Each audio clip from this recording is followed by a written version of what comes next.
はい、皆さんこんにちは。016の冬人です。今日の動画ではこちらのソニーの 135mm f1.8G マスターレンズを紹介します。ぜひ最後までご覧ください。Alright, let's get started.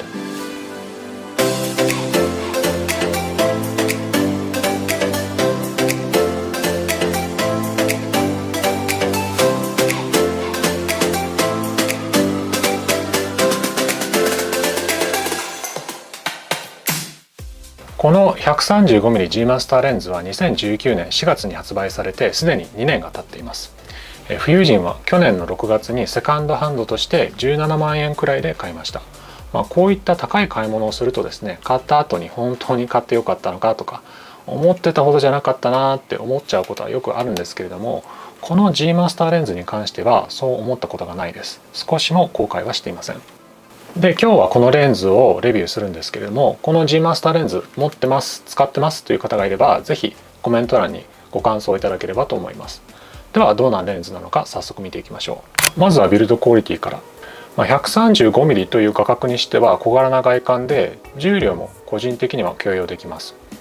単焦点の G マスターレンズの中では一番重いレンズというふうになっていますが、そんなに気にならない重さです。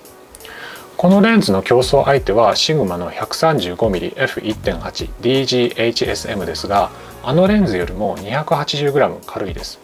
大きさも単焦点の G マスターレンズの中では一番大きいのですが、それも全く気にならないです。逆に他の G マスターレンズと大きさがはっきり違っている方が他のレンズと見分けがつきやすいので良い特徴だと思っています。一番重い、大きいイコール焦点距離が一番長いレンズという感じで、カバンの中から見つけやすいレンズです。外部機能は他の G マスターレンズとあまり変わりません。AF/MF スイッチや絞りリング、AF/MF ロックがついていて、フォーカス、絞りともにリングのトルクは軽めで気持ちよく回せます。絞りリングは F1.8 から F22 まで絞れます。またフォーカスホールドボタンは2つあって、縦写真横写真どちらでも指が届きやすいところにあります。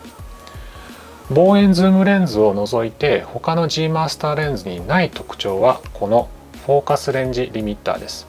フル 0.7 から 2m、1.5m から無限の3設定あります。こちらについては後で詳しく述べます。手ブレ補正機能はありませんが、アルファカメラ本体の手ブレ補正があれば問題ないと思います。ロック付きのフードの取り外しもスムーズで、撮影が終わった後の撤収もスマートです。レンズの口径の大きさが 82mm なので、カニフィルターを使う際はステップアップリングを使う必要はありません。アパーチャーブレードも11枚使われていて、より綺麗な丸ボケが期待できます。総合的にずっしりしている感はあるんですけれども、中望遠レンズらしい特徴で個人的には良いことだと思っています。カメラとのバランスもとてもいいですし、特に支障はないと思います。次にイメージクオリティ。まずは解像度ですが、文句なしの解像番長です。解像度はこのレンズの一番のポイントだと思います。同じくソニーが出している 90mm f2.8 のマクロレンズも解像度が大変高いという評価がありますが、この 135mm の方が解像力が上だという人も多くいます。6100万画素のセンサーの α7R4 では f1.8 開放でも写真中央から隅々まで繊細です。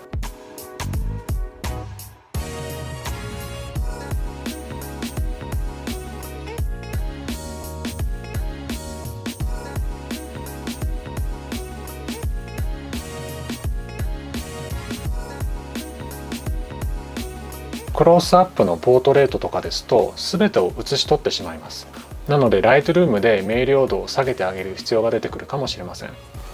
また長い焦点距離のレンズなのでボケも凄まじいほどとろけます。解像とボケを両立する G マスターレンズの中でも最高峰なのではないかと思います。あとこれはこのレンズに限らず全てのレンズに対して言えることですが、電子先膜シャッターをオンにしている場合、シャッタースピードが1000分の1秒以下でないとボケが崩壊しますのでご注意ください。なのでボケをフルに楽しみたい方は電子先膜シャッターをオフにして撮影状況に合わせてカメラ設定を変更してください。各種色収差も極めて高次元でコントロールされている印象です。通常レンズは焦点距離が長くなるほど色収差の補正が困難になりますけれども、このレンズではほぼ心配しなくて良いです。開放だと後継色が少し出ますが、気になる時は一段ほど絞れば解消することができます。これは特に問題ないですね。次にオートフォーカスですが、バシバシ決めてくれます。快適にフォーカスを当ててくれるので AF に関するストレスはないですね。もちろん瞳 AF も素早く機能してくれます。オートフォーカスの音はわずかに聞こえる場合がありますが、ほとんど無音です。先ほど紹介したようにフォーカスレンジリミッターはフル 0.7 から2メートル、1.5 メートルから無限がありますが、AF の機能が非常に高いため、通常はもうフルで十分だと思います。フォーカスリミッターの 0.7 から2メートルと聞いてご察しいただける方もいらっしゃると思うんですが、この焦点距離でレンズの最短撮影距離が70センチっていうのは結構近いんですよね。シグマの 135mm ですと、最短撮影距離が 87.5 センチで画角がだいぶ変わってきます。最大撮影倍率が 0.25 倍なので、純粋なマクロレンズとはまだ呼べないものの、それに近いプロパティがあります。被写体にグッて寄れて構図の自由が利くというところが大きいです。もしフルにマクロを撮りたい場合は、レンズにこういったマクロレンズアダプターをつけることで解像度を犠牲にせずにマクロを撮影することができます。